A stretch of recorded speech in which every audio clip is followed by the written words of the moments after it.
Hello, and welcome to today's Monday Live with the ADHD Advocate. And you have me, Stephanie Camilleri, with Eleni. Hello from New York. Yes, good morning. From New York.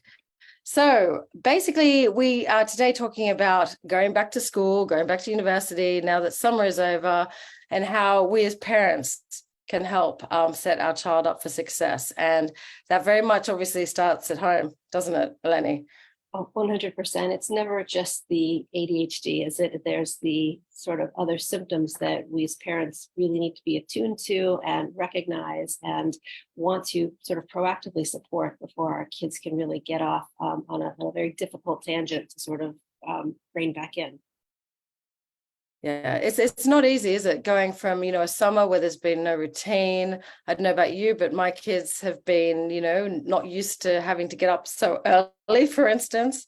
They've been going to bed late. And it's quite a shock to the system, really, for them, isn't it? Going from having that space, that freedom, to kind of removing that choice and having that pressure to move and be organized.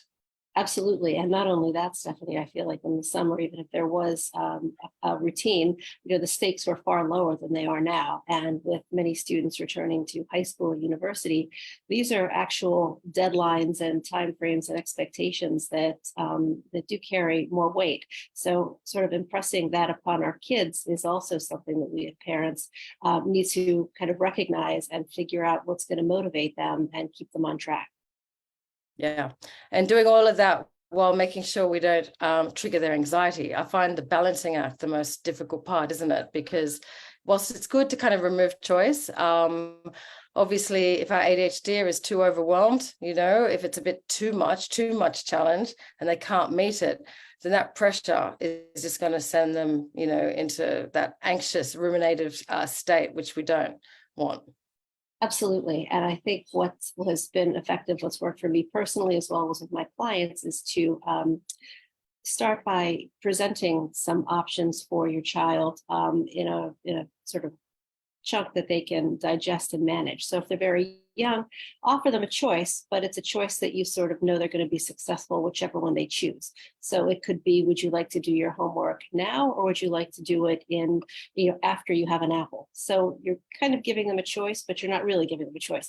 And that's a very simple example, I understand, but it's the way of thinking that you are giving them some options, but you're still structuring their focus so that it does become something productive and positive.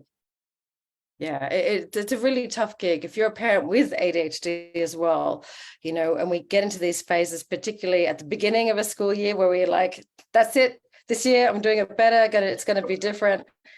And lo and behold, maybe a week, 2 weeks pass, and all the kind of routines and rules that you kind of set fly out the window, and all the bad habits have come back again. It's really hard to keep on track, isn't it?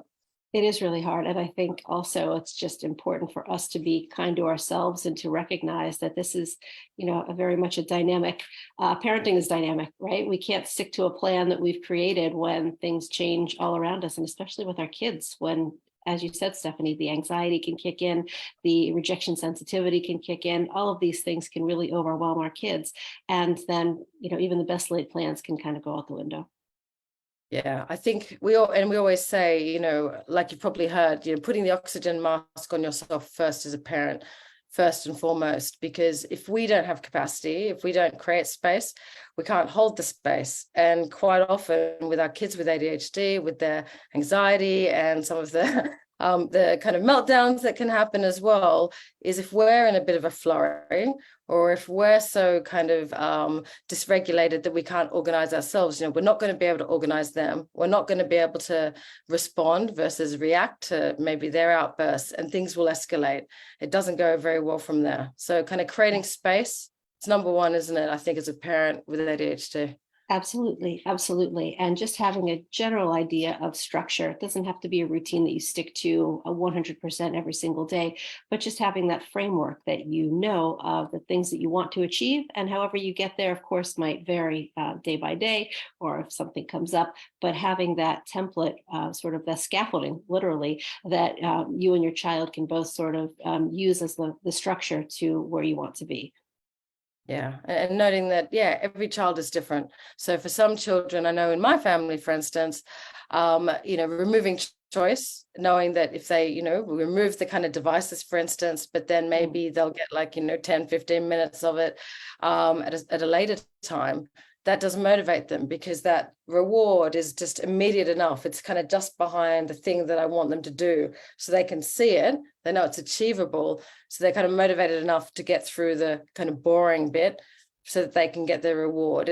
But yeah, talk to them, right? Ask them what it is that would motivate them, what would be a good reward for them, what would be fair. The more, you know, you kind of enlist them and they have kind of agency in setting this kind of routine and these rules, the more effective they're going to be.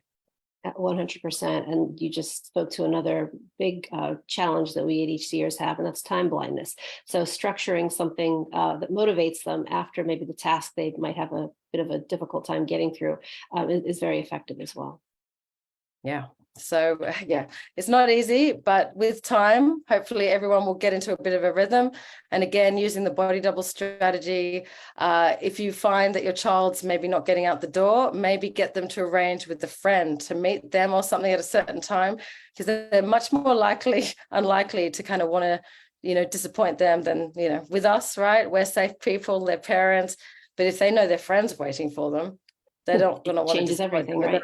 Yeah, body double, guys, all the way for sure. So yeah, don't try and do it alone. It's not easy. And we will be launching our high school success program in January, which is very exciting. And that's going to be helping your kids with all of these things, setting themselves up for success. But we've actually decided to start with our higher education success program, because unlike our high school students, that body double, i.e. the parent, isn't going to be there, and that's why our higher education students with ADHD could really do with the scaffolding and support that this program does provide.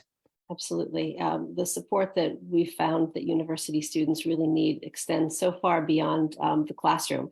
It's a lot of change all at once. It's you know, personalities, it's living arrangements, it's time management. All of these things can compound, and the program that we're offering is really going to break this down so students can understand what works for them and how to stay on track and tackle what's coming their way. Yeah, and it just helps when you're doing it with other people, you know, peers, other ADHDers that are going through the same struggles. You know, not feeling alone is just, you know, massively impactful for us and integral to our success from what we've seen in coaching. So we're going to be doing a webinar actually for students at university, whether kind of first year, second year, doesn't matter, master's, PhD. You do come along to our webinar. It's next week on Monday the 18th. We'll put at this time. Yep, it's going to be at 1 o'clock in place of our Monday Live. We'll put it as well up, I think, a Facebook event as well, and you can join and register via the Facebook event. But yeah, do come, and yes, good luck, and keep at it, be hopeful, and just make sure you do cover out that space and help set yourself up for success as well as your child. Well said, Stephanie. We hope to see you all next week. See you next week. Good luck this week. Bye. Good luck. Bye-bye.